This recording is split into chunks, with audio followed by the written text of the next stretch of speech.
16 de agosto del 2013. ¿Qué tal? Muy buenos días. Bienvenidos a su programa Contacto Directo y saludos a quienes nos ven a esta hora por la señal de Ecuavisa Internacional. También a quienes nos escuchan por Radio Centro 97.7 FM en Guayaquil. Y además recuerde que puede seguirnos en directo en tiempo real a través de nuestra página web www.ecuavisa.com. Lenin, ¿cómo te va? Hola, Estefi, amigos televidentes. Muy buenos días. Vamos con la información. Luego de transcurridos 6 años de haber lanzado la iniciativa Yasuní ITT a la comunidad internacional para dejar bajo tierra 920 millones de barriles de petróleo de los campos Ixpingo, Tambococha y Tiputini en la zona intangible del Yasuní, el presidente Rafael Correa, mediante decreto ejecutivo, puso fin a la iniciativa, convocando en un máximo de 5 días hábiles a los ministerios de Relaciones Exteriores y Finanzas para liquidar el fideicomiso.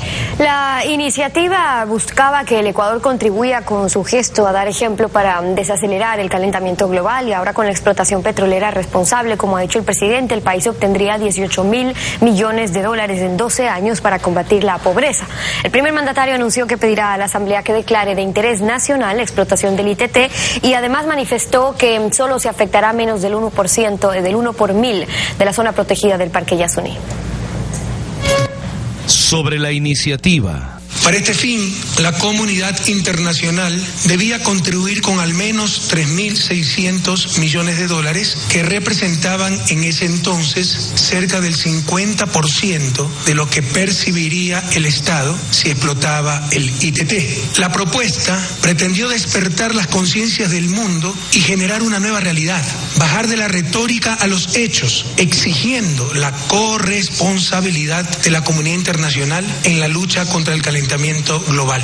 Fracaso, recaudación esperada. Lamentablemente, tenemos que decir que el mundo nos ha fallado. Hasta el momento, solo existen 13.3 millones en fondos disponibles depositados en los fideicomisos Yasuní ITT. Esto es apenas el 0.37% de lo esperado. Existen compromisos no directamente vinculados a la iniciativa por otros 116 millones de dólares. ¿Por qué este fracaso? Seguramente hemos cometido errores por lo innovador de la propuesta. También hemos tenido mala fortuna, ya que el lanzamiento de la iniciativa coincidió con la peor crisis económica global de los últimos 80 años. Pero que nadie se engañe. El factor fundamental del fracaso es que el mundo es una gran hipocresía. Fin de fideicomiso y pedido a la Asamblea Nacional. Por todo lo anterior, con ciudadanas, con ciudadanos, he tenido que tomar una de las decisiones más difíciles de todo mi gobierno. El día de hoy he firmado el decreto ejecutivo para la liquidación de los fideicomisos Yasuní ITT y con ello poner fin a la iniciativa. De igual manera, en el referido decreto ordeno la elaboración de informes técnicos, económicos y jurídicos para, de acuerdo con el artículo 407 de la Constitución, solicitar a la Asamblea Nacional la declaratoria de interés nacional al aprovechamiento del petróleo en el Yasuní. Área a explotar del Yasuní. En caso que la Asamblea Nacional autorice la actividad extractiva, esta no podrá desarrollarse en un área superior. En actualidad, en función de la tecnología disponible para la recuperación petrolera y sobre la base de los precios del petróleo, el aprovechamiento de las reservas del ITT arrojaría un valor presente neto de 18.292 millones de dólares, más de 11.000 millones adicionales a lo que originalmente se estimó. Participación de gobiernos autónomos. De estos recursos, los gobiernos autónomos descentralizados amazónicos, por la ley 010, recibirían cerca de 258 millones de dólares, y por la repartición del 12% de excedentes petroleros, alrededor de 1.882 millones de dólares. Con ello, la Amazonía podrá con holgura salir de su retraso histórico. Todo esto en adición a cerca de 1.568 millones de dólares que recibirían todos los gobiernos autónomos descentralizados del país por su participación por ley en la renta petrolera. Inicio de explotación.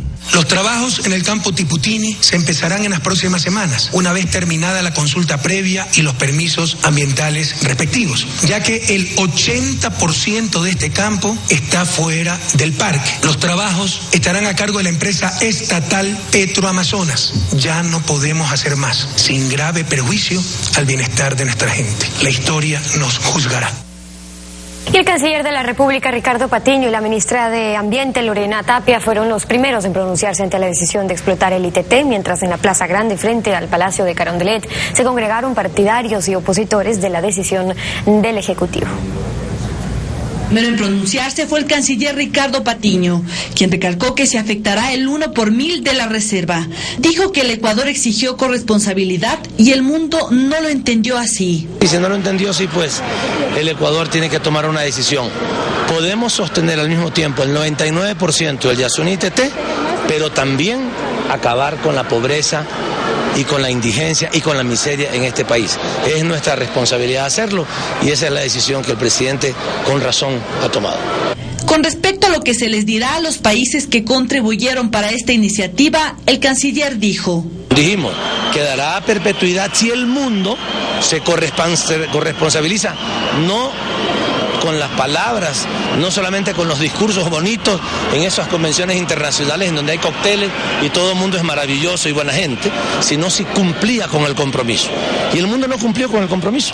Por su parte, la ministra de Ambiente, Lorena Tapia, aseguró que tiene un compromiso con el país. A demostrar que la actividad petrolera pueda ser sostenible, todo el compromiso frente a acciones de prevención, frente a acciones de control, en un proyecto que en su momento fue grande a nivel de conservación, pero que ahora puede también constituir un ejemplo, un referente de actividades extractivas sostenibles. En cuanto a las veedurías planteadas por el presidente, mencionó que es necesario que se convoque a organismos internacionales. Mientras tanto, en la Plaza Grande, con varios carteles y gritos, la gente manifestó su descontento. Esto es lo que quiere el gobierno, esto es lo que está buscando. ¿Por qué no anunció la explotación del Yasuní antes de las elecciones? ¿Por qué no llama a una consulta popular para que el pueblo decida sobre el futuro del Yasuní? Y del otro lado, simpatizantes del gobierno apoyaban al mandatario. Vamos a apoyar totalmente, porque no queremos ser mendigos sentados en una mina de oro. Queremos escuelas, queremos universidades. Los activistas han manifestado que continuarán con jornadas de protestas ante la decisión del gobierno. Bueno, y ahora revisemos qué contempla la Reserva Ecológica del Yasuní y la cronología del trabajo para recaudar los 3.600 millones de dólares que era la propuesta para dejar bajo tierra el petróleo. El resultado final indica que solo se recaudaron 13.300.000 dólares. Eso es del 0.37% de lo que se buscaba, un déficit del 99.63%. Es el Parque Nacional Yasuní, lugar declarado por la UNESCO en 1989 como Reserva Mundial de la Biosfera. Es además la casa de centenares de especies animales y vegetales, algunas de ellas únicas en el mundo. Dentro del parque se encuentran también los Tagaeri y Taromenane, dos pueblos indígenas no contactados por su aislamiento voluntario. Por ello, en 1999, parte del Yasuní fue declarada zona intangible, es decir, un espacio protegido por su importancia y valor ambiental. Este parque está ubicado entre las provincias de Pastaza y Orellana. Tiene una extensión de 9.823 kilómetros cuadrados, pero dentro de él se encuentran los campos Ixpingo, Tambocoche y Tiputini. Frente a esto, en 2007, el presidente Rafael Correa, ante la Asamblea de Naciones Unidas, hizo una propuesta al mundo: no explotar el ITT, manteniendo ese crudo en tierra. Estamos dispuestos a hacer este inmenso sacrificio, pero también demandando la corresponsabilidad de la comunidad internacional, sobre todo de los países desarrollados, principales depredadores del planeta, y una mínima compensación por los bienes ambientales que generamos. Esto significaba el aporte de la comunidad internacional equivalente a la mitad de lo que el Estado ecuatoriano recibiría si explotara el ITT, es decir, un apoyo de 3.600 millones de dólares. Casi 300 millones por año. Se inició así la promoción mundial del proyecto y para 2010 se vieron las primeras dificultades. El fideicomiso que iba a administrar los recursos, según el presidente, permitía que los donantes pongan sus condiciones y no lo aceptó. Con la llegada de Ivonne Baki como encargada de la iniciativa, se pudo firmar un fideicomiso con los cambios exigidos por el gobierno. Sin embargo, la recaudación en los años siguientes no alcanzó los niveles esperados. Algo más de 330 millones de dólares entre compromisos y aportes efectivos hasta hoy. En la última reunión de evaluación, el vicepresidente de la República, Jorge Glass, reconoció eso. Ese informe lo entregó al presidente Correa y con él, el mandatario tomó su decisión. La actualidad, los protagonistas, el análisis y la información en Contacto Directo. Hoy estaremos en contacto directo con Roque Sevilla, expresidente de la Comisión Negociadora de la Iniciativa Yasuní-ITT. La decisión de explotar el petróleo de los yacimientos ITT con el Plan B que se expuso ya en el 2011, los factores del fracaso para recaudar los fondos de corresponsabilidad con el medio ambiente. ¿Qué falló? Además, vamos a estar con Carlos Viteri, asambleísta de Alianza País, presidente de la Comisión Especializada de Biodiversidad. La zona intangible del Yasuní, ¿debe la Asamblea declarar de interés nacional la explotación del ITT o convocar a una consulta popular? Lo vamos a examinar. Y hoy estaremos conversando además con José Bolívar Castillo, asambleísta del Movimiento Área Acción Regional por la Equidad, miembro de la Comisión de Gobiernos Autónomos. Las reelecciones indefinidas para todos los cargos de elección popular y la decisión de explotar el ITT. Lo conversaremos. La iniciativa de dejar el crudo bajo tierra ha finalizado de la misma manera que comenzó, con un decreto ejecutivo.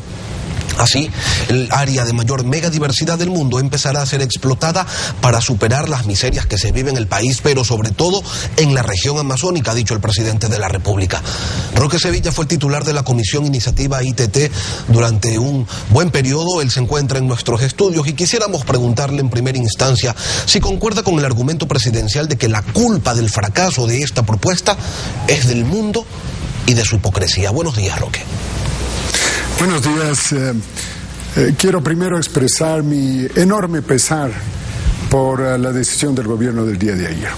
Yo creo que es un día de pena, de luto, de haber atentado contra el orgullo de los ecuatorianos, que sentíamos una enorme emoción de que este gobierno haya tenido la valentía de presentar una propuesta de semejante trascendencia y que nos daba, como dije ya, un enorme orgullo de ser ecuatorianos. Lo más revolucionario de la revolución ciudadana era sin duda la iniciativa Yasuní-ITT, y esta la han echado por el caño el día de ayer. Esto es doloroso, es penoso, es lamentable, y yo creo que los ecuatorianos no lo debemos aceptar. La mayoría de los ecuatorianos estamos a favor de que esa riqueza, esa belleza, esa variedad, esa biodiversidad se conserve. Eso nos ha legado Dios a nosotros somos los responsables de conservarlo, y el hecho de que los países del mundo no hayan aportado no quita la responsabilidad que nosotros tenemos sobre nuestros propios bienes. No tiene sentido alguno que nosotros dilapidemos nuestros bienes porque hay otros países que no se interesan en hacernos aportes. Y entonces tengo que decirle que estamos de luto, de mucha pena, y lamentable el contradictorio discurso del día de ayer. Simple y llanamente creo que dejó sentimiento de tristeza y pena en todos los ecuatorianos. Siendo esta una propuesta revolucionaria que generó la admiración del mundo, ¿por qué razón no tuvo una acogida mayor esta propuesta? ¿Qué fue lo que falló?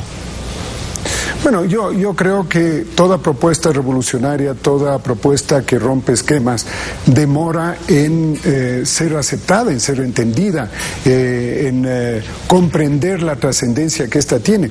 Pero yo creo que las reacciones eran altamente positivas. Cuando yo terminé mi función en diciembre del año 2009, yo le presenté un informe al presidente en que los compromisos, en principio, de los países que habíamos visitado con Francisco Carrión y Yolanda Cacabatze, nos indicaban que nos aportarían hasta $1.670 millones. Lamentablemente después vinieron esas reacciones absolutamente incomprensibles de discursos sabatinos que decían que se metan las moneditas por las orejas, o la demora de 6 meses en firmar el convenio con Naciones Unidas, y sin duda también la reacción participación desinteresada de algunos países que debería ser vergüenza para ellos, no para nosotros, como el caso de los Estados Unidos, el caso de Inglaterra, el caso de la China, que son los mayores contaminadores del mundo y que nunca se interesaron.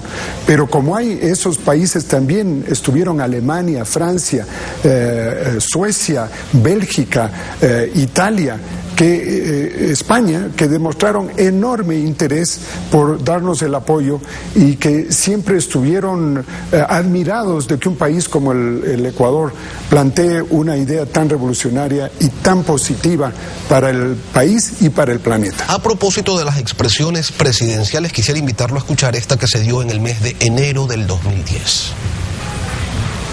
Yo di la orden de que no se firme ese fideicomiso en esas condiciones vergonzosas. Fíjense la prepotencia, ¿no? Ellos son los donantes, nosotros somos los pobrecitos, inútiles, corruptos, ineficientes, así que la plata va a un fideicomiso donde ellos tienen mayoría y ellos deciden en qué invertirla. Si es así, quédense con su plata y en junio empezamos a explotar el ITT. ¿Cuál fue el impacto que tuvieron declaraciones de este tipo? Y digo declaraciones porque la que acabamos de escuchar no fue la única, ya a esto se sumaron también actitudes en firme como la negativa a firmar el fondo fiduciario con la Organización de Naciones Unidas. En definitiva, ¿qué tanto pesó en que no hubiera un aporte efectivo este tipo de pronunciamientos del presidente Correa? Bueno, a pesar de estos pronunciamientos que acabamos de escuchar, han habido 336 millones de dólares de aportes. Hoy día ya le bajan a menos de 10 millones para poder justificar la medida injustificable que planteó el presidente el día de ayer. Pero son 336 millones de dólares que sí se comprometieron. Y si se seguía haciendo la labor y no habían las contradicciones que se presentan todos los días de parte del gobierno, hubiera sido mucho más lo que se hubiera recogido. Solo le indico una contradicción que nunca pudo aclararse, y era la construcción de la refinería del Pacífico.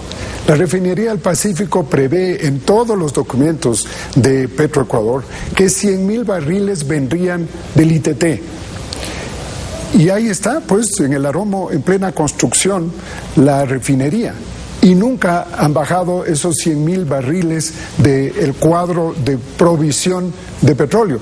Y lo que nos preguntaban los países donantes era, oiga, aquí no hay una contradicción. No entendemos esto. ¿Cómo es que ustedes están promocionando la inversión en una refinería que requiere 200,000 barriles venezolanos y 100,000 barriles de crudo pesado del ITT? ¿Cómo se explica eso? Díganos. Y nosotros, como miembros de la comisión, teníamos serias dificultades en poder explicarlo. Y es porque el plan B nunca dejó de estar vigente y la verdadera intención, ahora ya se lo ve, es de mantener el plan B.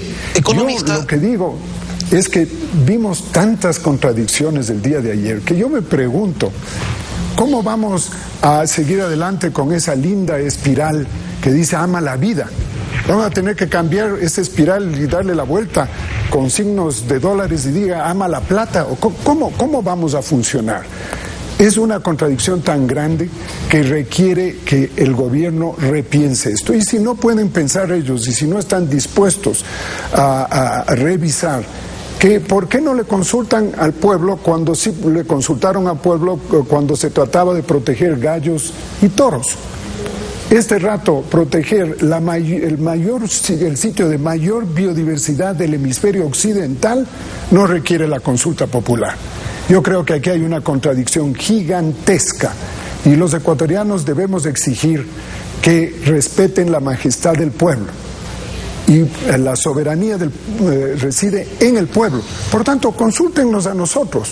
Lo que pasa es que tienen terror de hacer esa consulta, porque el 96% de los ecuatorianos están a favor de que se conserve el Yasuní. Y el 66% están a favor de que se conserve sin pago alguno, con el máximo orgullo de los ecuatorianos, sin mendigar dinero afuera. Usted hace referencia a 336 millones que ya estaban comprometidos. El presidente habló ayer de 116. Pero ¿qué significa eso? El decir dinero comprometido. Porque de la cadena de la noche de ayer parecería que era solamente un ofrecimiento, o sea, 336 millones de boca, o realmente se podía contar con ese dinero, era como tenerlo ya en el bolsillo. A ver, expliquemos bien cómo funcionaba el proceso. El dinero se lo puede obtener o extrayendo el petróleo o recibiendo aportaciones de países amigos. Ese era el juego. Pero se requiere un tiempo para ello. Para explotar el Yasuní TT se requieren 5 años de prospección y se necesitan 25 años para la explotación, un total de 30 años. Nosotros habíamos fijado 13 años de aportes. Eso significa hacer un aporte este año y luego otros 12 años más de compromisos. Y por eso es que no están en cuenta corriente esos fondos, sino que se iban comprometiendo los países a hacer los aportes a lo largo de 13 años. Por eso nos engañan cuando nos dicen que solo hay una pequeña cantidad en cuenta corriente. Si nosotros mismos veníamos pidiendo que sea diferido el pago, porque también los ingresos petroleros van a ser diferidos o vamos a recibir la totalidad del producto de la extracción del petróleo el día de hoy. Eso no es así.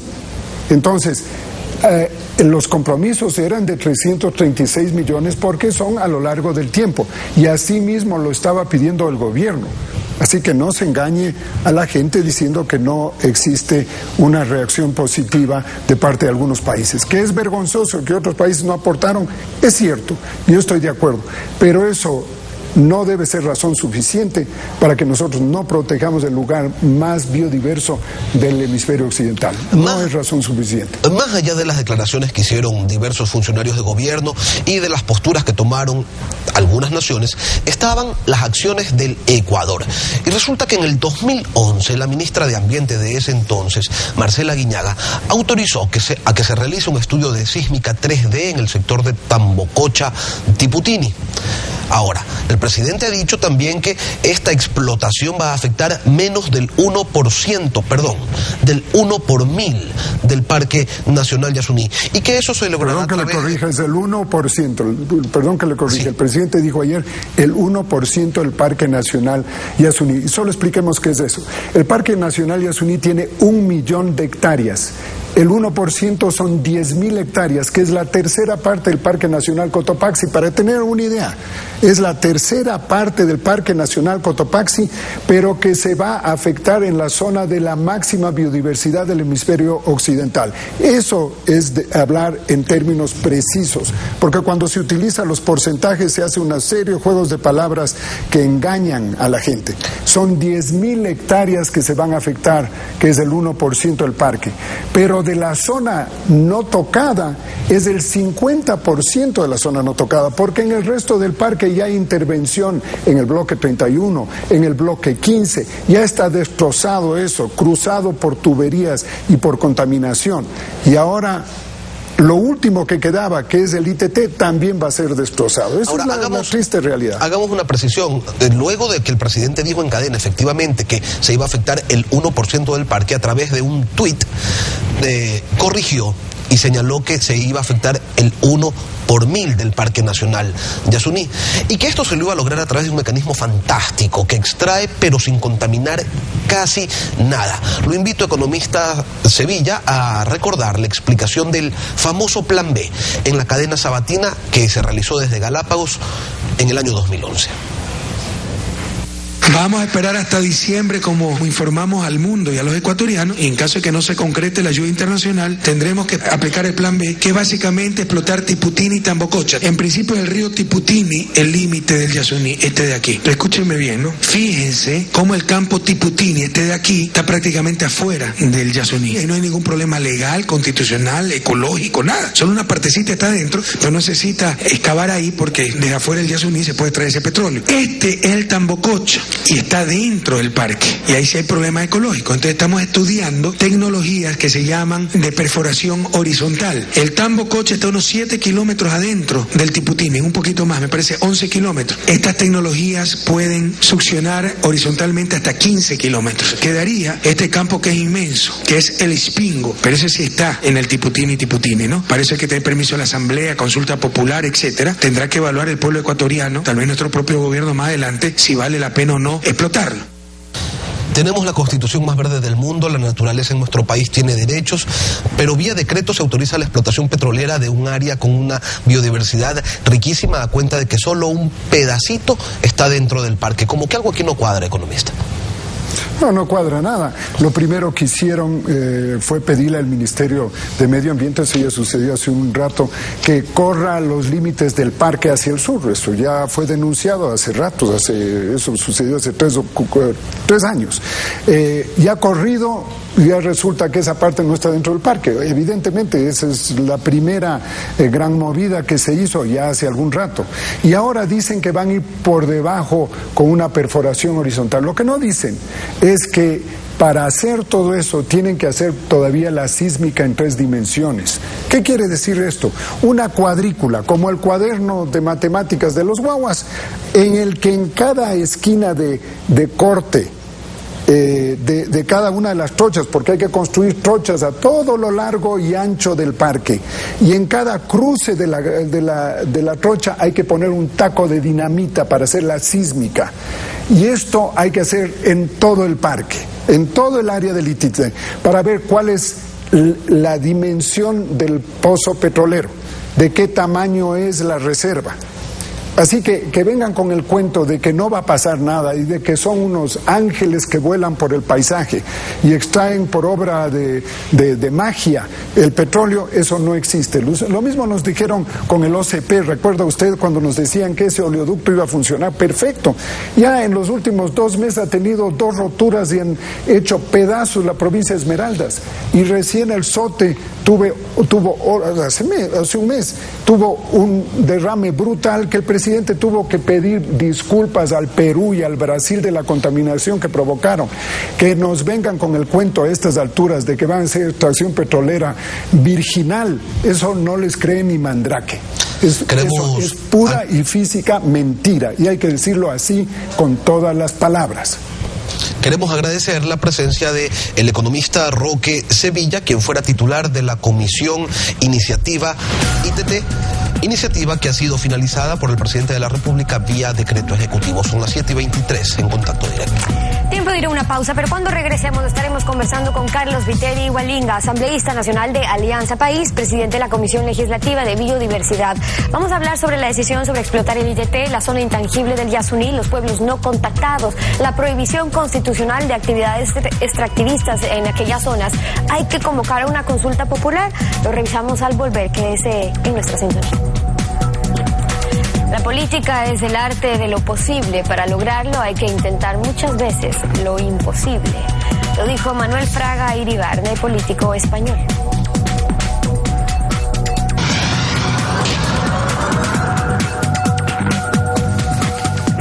Son las 7:26 en Contacto Directo. Carlos Viteri Hualinga, asambleísta nacional por Alianza País, presidente de la Comisión de Biodiversidad, nos acompaña esta mañana. Bienvenido, muchas gracias por estar con nosotros. Hola Stephanie, buenos días. Un gran abrazo a todos los ecuatorianos y ecuatorianas. Alipunja. Aunque ya se veía venir, ¿cómo recibe usted el anuncio del presidente de la República? Bueno, al igual que el presidente y al igual que la mayoría de los ecuatorianos, los millones de ecuatorianos y ecuatorianas, sobre todo nuestros jóvenes, con profunda pena, con profundo pesar y con una profunda decepción, ¿por qué no decirlo? Porque ha sido una iniciativa absolutamente de vanguardia que desde el principio sabíamos que estaba condicionada al rol de la comunidad internacional. Hemos constatado una vez más que la comunidad internacional ha mostrado tener un doble estándar, un doble discurso, que a la hora de tomar decisiones coherentes, concretas, para efectivamente luchar contra el calentamiento global, pues allí se quedan únicamente en el aplauso y en el discurso. Desafortunadamente, el Ecuador hoy se encuentra en esta decisión de tomar una alternativa realista, pero sin renunciar a ese sueño trascendental, a esa voluntad inquebrantable y a esa decisión de proteger el Yasuní, de proteger la biodiversidad, los derechos de los pueblos en aislamiento en beneficio del planeta entero. El futuro de Ixpingo, de Tambococha, de Tiputini en el Parque Nacional Yasuní debe ser una decisión de los ecuatorianos, que se les pregunte, por ejemplo, en las próximas elecciones si quieren explotar o no el Yasuní, o basta con la declaratoria de interés nacional por parte de la Asamblea Nacional.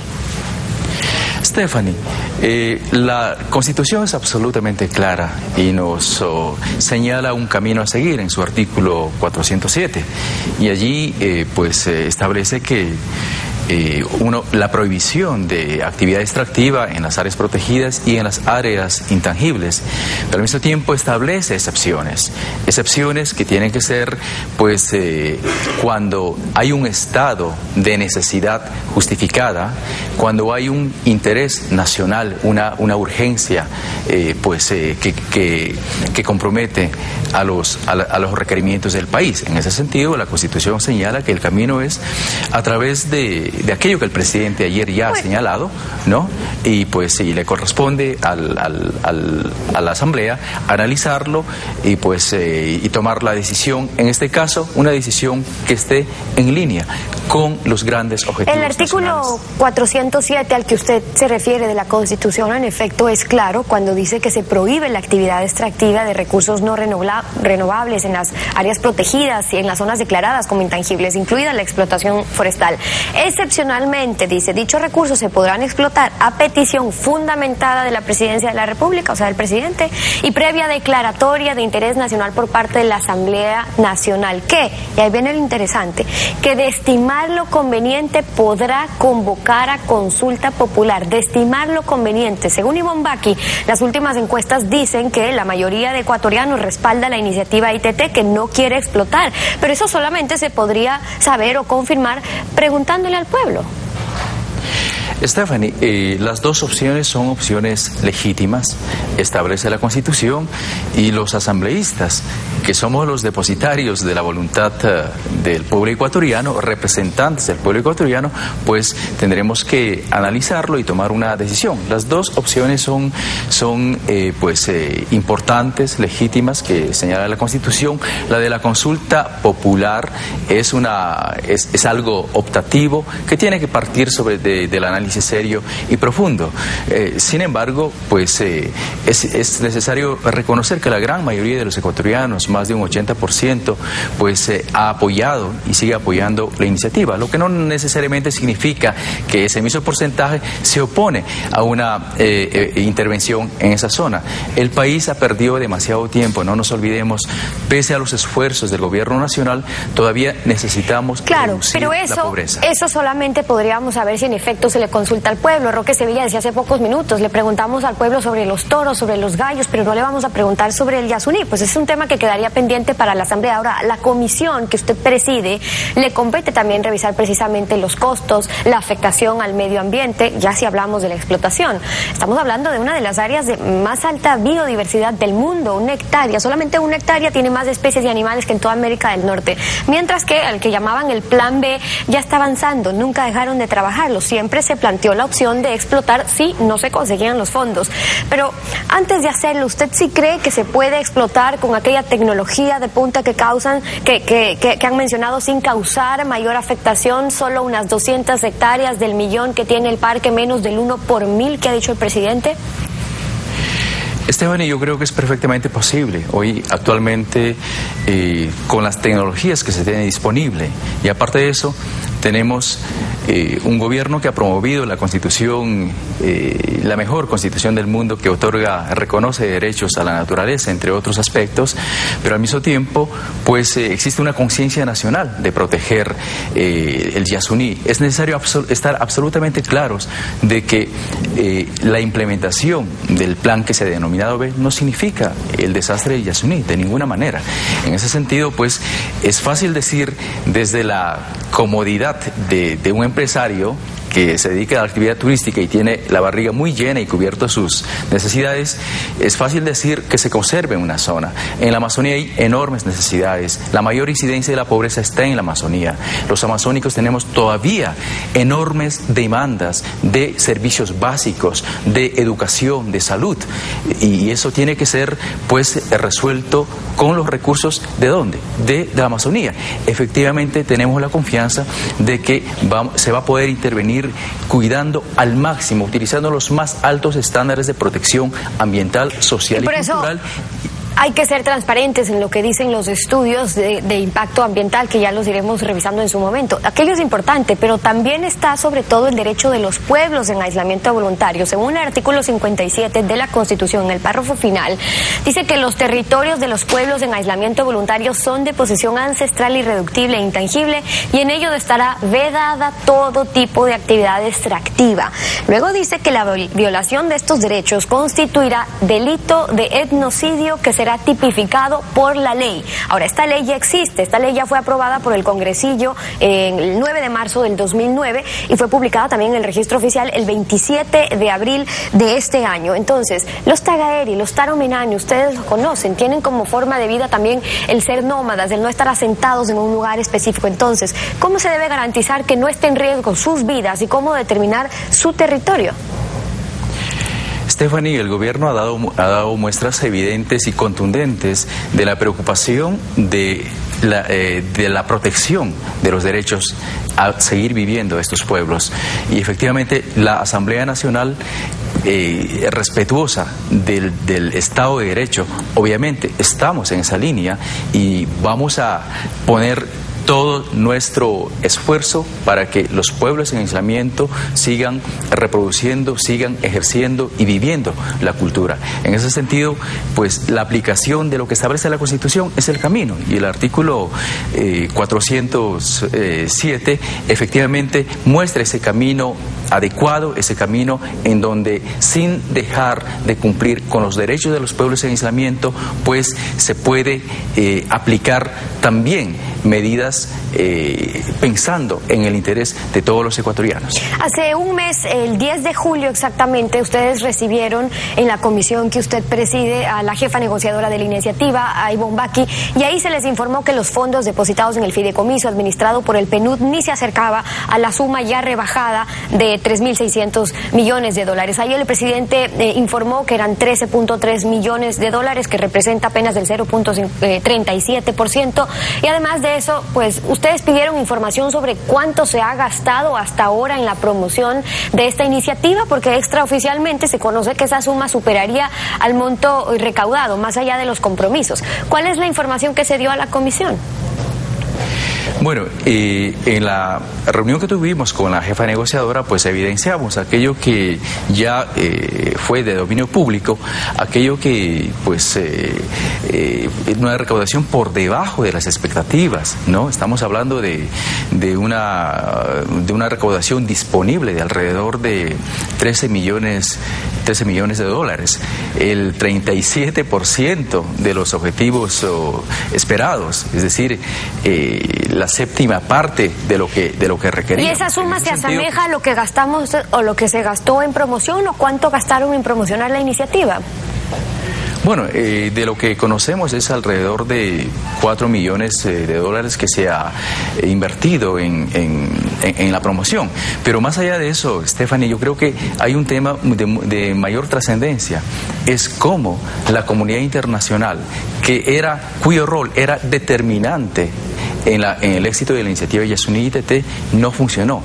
La voluntad del pueblo ecuatoriano, quien estaba colocando el mayor sacrificio al renunciar a la explotación, pues eso se mantuvo permanentemente. Lo que funciona es el rol internacional, de tal manera que nosotros tenemos que tomar como ecuatorianos, con mucha pena, con mucho dolor, una alternativa pensando en el Ecuador, pensando en los habitantes amazónicos. En esa alternativa también está lo que tendrá que hacer la comisión que usted preside. Tendrán que revisar también el costo-beneficio. Si estamos hablando de un campo que a 12 años daría, en principio se dijo 7.200 millones de dólares aproximadamente, tomando en cuenta que cada año nosotros tenemos ingresos por 12.000 millones de dólares, esa suma significa algo así como 8 meses de nuestra exportación actual de petróleo. Ayer ya se habló de una cifra más alta, de 18.000 millones de dólares en 12 años. De todas maneras, ¿vale la pena hacerlo por esa cantidad de dinero? ¿Va a transformar la vida de los más pobres? Stephanie, pues en estos 6 años de gobierno, algo más de 6 años de gobierno, pues ha quedado absolutamente demostrado y evidenciado, y así lo vemos desde la Amazonía, de cómo el manejo soberano de los recursos, ¿no? El manejo soberano que hace que los recursos del petróleo se reinviertan en el Ecuador y sobre todo se reinviertan en la Amazonía, nos demuestran que es posible cambiar las cosas. Todas las transformaciones que han ocurrido en estos 6 años no sería posible si es que no hubiera esta nueva política de distribución de los recursos, priorizando los territorios anteriormente excluidos. No nos olvidemos que en el pasado la Amazonía hizo una serie de protestas, de levantamientos contra la marginación, contra la exclusión de los poderes centrales. Hoy por hoy esa historia ha cambiado, de tal manera que creemos que toda esa transformación que está dándose es posible y se puede acelerar y profundizar con los recursos que vienen, pero es necesario quedar absolutamente claros, Stephanie, en el sentido de que el Parque Nacional Yasuní viene siendo intervenida desde 1985, pero por otro lado las primeras exploraciones se dieron ya en 1949, de tal manera que la actividad petrolera se viene desarrollando en Yasuní, pero hoy por hoy, con toda la normativa que tenemos, con todos los altos estándares de protección ambiental y social y con toda la tecnología que existe, nosotros creemos que es posible, sobre todo pensando en que los habitantes amazónicos necesitan el buen vivir y necesitan beneficiarse de los recursos provenientes de los hidrocarburos que están en sus territorios en armonía con la naturaleza. Y esa es la postura de Carlos Viteri Hualinga, asambleísta por Alianza País, presidente de la Comisión de Biodiversidad, hoy en Contacto Directo. Muchas gracias por haber estado con nosotros. Muchas gracias. 7:39, tiempo de que hagamos una pausa, y cuando regresemos estará en nuestros estudios José Bolívar Castillo, asambleísta del Movimiento ARE, Acción Regional por la Equidad, miembro de la Comisión de Gobiernos Autónomos. Vamos a hablar sobre las reelecciones sin límite para todos los cargos y la decisión del gobierno para explotar el ITT. Volvemos con eso, quédese en nuestra sintonía.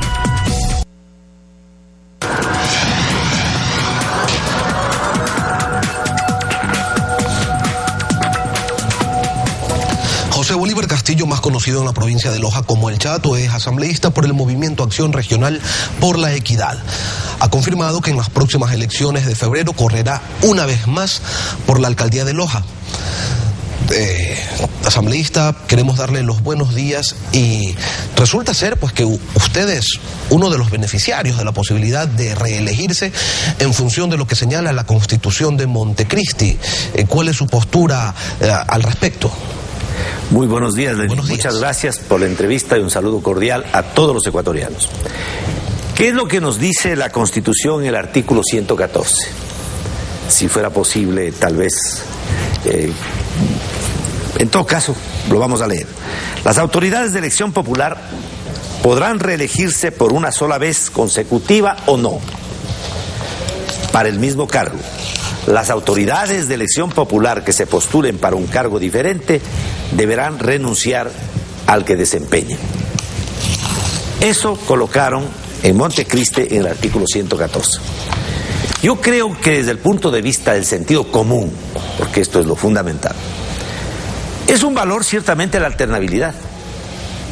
También es un valor la estabilidad. Todo depende del contenido, pues. Si usted tiene un director de equipo que está haciendo bien las cosas y que el equipo es campeón mundial y que está avanzando muy bien, a usted no se le ocurre decirle, no, pues por alternabilidad váyase. Pero si tiene usted necesidad de recambio porque ve que las cosas no andan bien, entonces tiene en la ley también que existir la posibilidad real de que esos cambios se den sin mayores traumatismos. Porque ¿dónde está la raíz del problema? Está en que el que ejerce el poder puede utilizarlo al poder como instrumento de campaña electoral. Ahí está el problema. Y entonces, lo que debió ponerse, y yo planteé eso entre las observaciones a la ley de comunicación, es la prohibición absoluta de utilización de recursos públicos en campaña, o recursos públicos para publicidad del Estado. El Estado no es ninguna empresa que venda nada en el mercado para que tenga que gastar dinero en publicidad. Es decir, usted estaría en contra de una reelección presidencial. Mire, yo creo que hay que armarse de sentido común en las cosas. sentido común ante todo. Si se está haciendo bien las cosas, yo creo que un pueblo tiene el pleno derecho a empujar un proceso que lo cree necesario. Si existen fallas, si existen situaciones que no son tolerables, que significan perjuicio, tienen que haber los canales a través de los cuales se produzca el recambio. Entonces no es cuestión de Pedrito, de Juanito, de Carlos, porque yo le podría contestar a usted, entonces usted no estaría a favor de la reelección de Nebot. Y yo ya sé lo que me va a contestar usted. Y usted sabe lo que yo le voy a contestar en la pregunta que me acaba de hacer, la que le he contestado. Entonces no es problema de Nebot o de Correa, de Pedro, de Juan o de Carlos. Es cuestión de la estructura del Estado. No, es cuestión de lo que dice la Constitución asambleísta, y es bastante clara, ¿no? Y una Constitución que fue aprobada además por mayoría popular. Entonces, cuando se hace una Constitución y se dice que además es para que dure 100 años o más incluso, no se la puede andar cambiando a cada rato en función de las conveniencias políticas de uno u otro grupo. A mí me alegra profundamente que el jefe de Estado ha sabido reconocer que esta Constitución de Montecristi no está escrita sobre piedra, que aquí hay muchos asuntos propios de los infiltrados con agenda propia, que se metieron ahí, cuestiones coyunturales. En el tema que estamos tratando ahorita de la naturaleza, fíjese lo que pusieron en el artículo 250, a ver si alguien lo puede sostener esto ahora, que el territorio de las provincias amazónicas forma parte de un ecosistema necesario para el equilibrio ambiental del planeta. Bonita cosa. Nosotros tenemos que quedarnos folclóricos y retrasados, produciendo oxígeno para que los señores del primer mundo, las transnacionales, se den el gusto de burlarse del protocolo de Kioto y seguir pues haciendo de las suyas con los combustibles provenientes de fósiles que contaminan el mundo. Pero lo que usted dice, no, señor, hay cosas que hay que enmendar. Es fundamental, asambleísta, porque eso es lo que dice el artículo que usted señala. Yo le voy a leer lo que dice el artículo 57. Muy bien. Los territorios de los pueblos en aislamiento voluntario son de posesión ancestral irreductible e intangible, y en ellos estará vedada todo tipo de acción extractiva. Lo dice el artículo 57 de la Constitución. Entonces, para realizar lo que ha propuesto el presidente de la República el día de ayer en una cadena ratificado a través de un decreto ejecutivo, hay que hacer un cambio constitucional. Vea, aquí hay mucha ropa tendida, mi querido Lenín. Yo soy un representante de la región sur del Ecuador, de la región 7, integrada por las provincias de Loro, Loja y Zamora.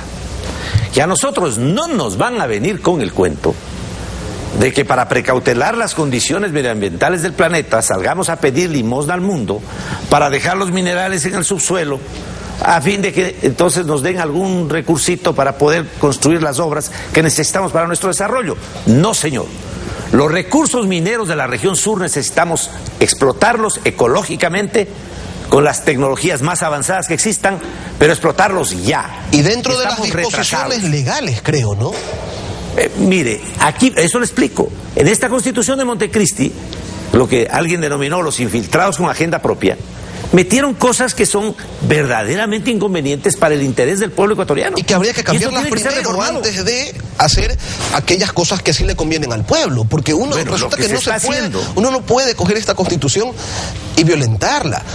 Si hay cosas que están erradas, hay que cambiarlas primero, ¿o no? Yo no propicio, por cierto, violación de normas constitucionales, ni creo que se esté violando normas constitucionales. Si alguno eso cree, tiene los acciones correspondientes para plantear la inconstitucionalidad o las acciones de defensa constitucional que están previstas.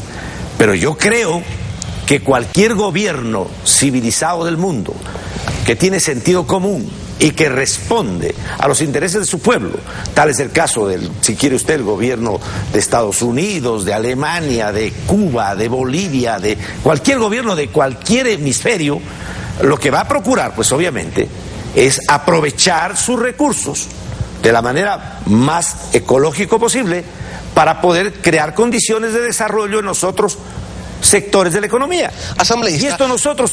¿Y no cree usted que dadas las condiciones, así como dada la opinión de un sector importante de la población, se debería optar por una consulta popular, tomando en cuenta que si por casinos, toros y gallos se le ha preguntado al pueblo, no debería en esta ocasión hacérselo por una instancia, a través de un espacio que reviste mayor importancia como lo es la consulta?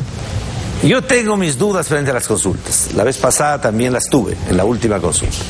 Un poco siempre se trata de consultarle al pueblo lo que ya se sabe que es opinión del pueblo. Y entonces, ¿está usted de acuerdo con el bien y en contra del mal? Claro. Si ahorita hiciera una consulta al pueblo ecuatoriano, que costaría mucho dinero hacerlo, y que podrían, si quieren, incluirla en las elecciones de estas seccionales que van a haber en febrero del 14. Yo le aseguro que el pueblo ecuatoriano, que no es mushpa, que es un pueblo que sabe cuáles son sus intereses, va a decir claramente, pues señor, los recursos naturales que tenemos que aprovecharlos para precisamente un desarrollo armónico de todo el territorio nacional. Y que conste bien claro que no es cuestión de la Amazonía, ni del litoral, ni de la sierra. Ya basta de la regionalización vertical, del poncho, la guayabera y las plumas. Aquí el Ecuador tiene que vertebrarse horizontalmente para generar unidad nacional y un desarrollo armónico de todo el territorio nacional. A eso tenemos que ir de urgencia.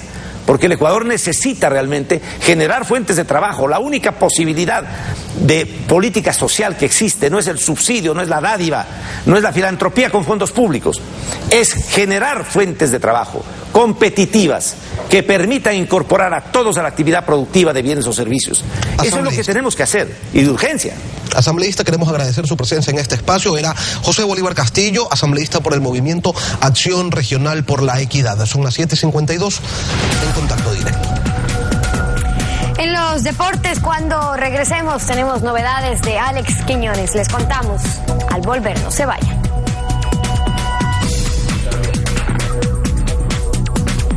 ¿Cómo estás, Mary Giselle? Hay novedades en el Mundial de Atletismo en Rusia y con un ecuatoriano. Así es, Steffi, muy buenos días. El atleta ecuatoriano Alex Quiñones clasificó a las semifinales en los 200 metros en el Mundial de Rusia con un tiempo de 20 segundos y 47 centésimas, quedando entre los 4 primeros. Cabe destacar que el tiempo en su hit fue mejor que el de Usain Bolt. Alex correrá nuevamente a las 10:40 de la mañana en el hit número 1 de las semifinales y estará en el carril número 1 también. Felicidades para nuestro Alex Quiñones y mucha suerte. Hoy a partir del mediodía, la Universidad Católica recibe al Club Sport Emelec en el Estadio Olímpico Atahualpa. Los camaratas van con equipo completo, no así los azules, que tienen varias bajas. Juan José Barcia con información. Emelec, líder del torneo con 18 puntos y más 9 de gol diferencia, presenta 5 bajas para medir hoy a Universidad Católica. Lastra y Gaibor están suspendidos, mientras que Drer, De Jesús y José Luis Quiñones siguen recuperándose de sus lesiones. El técnico Gustavo Quinteros considera que enfrentarán a uno de los equipos más sólidos del campeonato. Juegan bien, meten mucha gente en ataque o delante de la línea del balón, o sea, suma mucha gente en campo contrario. Es un equipo que arriesga mucho, que tiene un sistema ofensivo en todas las canchas. Emelec formaría con Klimovic en el pórtico, Narváez, Nasuti, Achiller y Bagui los defensas, Burbano, Quiñones, Willy Jiménez en el medio sector, y en el ataque azul estarán Mondaini y Estracolursi. El conjunto del Trencito Azul, dirigido por Jorge Célico, es optimista de un buen resultado. Una victoria por la mínima les daría automáticamente el primer puesto de manera momentánea. En tal virtud, alinearían a Galíndez en el arco, Alcíbar, Cangá y Valencia forman la línea de 3, Carabalí, Palacios, Martínez y Elvis Pata los volantes, Henry Pata, Laurito y Benítez en ofensiva. El compromiso tendrá el arbitraje de José Luis Espinel. Y Barcelona trabajó a doble jornada en el Estadio Monumental de cara al juego ante el Manta Fútbol Club este domingo en Guayaquil. La dupla de ataque Wilder Medina y Carlos Quintero es la novedad en los toreros. Juan José Barcia con el reporte. El cotejo entre Barcelona y Manta no solo marcará el debut oficial del profesor Luis Soler como estratega del cuadro torero, sino también el retorno al equipo estelar del atacante colombiano Wilder Medina, quien jugará por vez primera junto al ecuatoriano Carlos Quintero. Queremos sacar esto adelante, ¿no? Pero vamos a hacer todo lo posible para tratar de salir de esta mala posición y desde ahora tenemos que enfrentar ese partido y bien. 7 son las bajas que tiene Barcelona, como 7 son los partidos que lleva sin ganar en la segunda etapa. Pese a ello, Soler dispuso para este jueves una doble jornada con media concentración, haciendo énfasis en ejercicios de orden táctico. Damián Lanza volverá a defender el arco amarillo. Estamos muy bien, estamos trabajando muy bien, esperando que el domingo nos salgan las cosas y poder alzarnos con nuestra primera victoria para el campeonato local, ¿no? El joven lateral de 18 años, oriundo de Esmeraldas, Jackson Domínguez, es la nueva incorporación de Barcelona, que al momento ocupa la 10ª ubicación con apenas 4 puntos.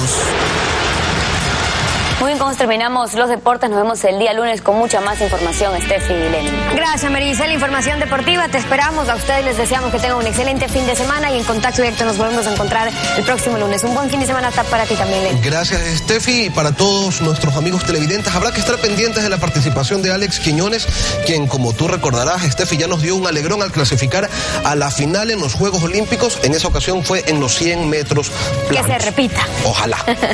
Buen día.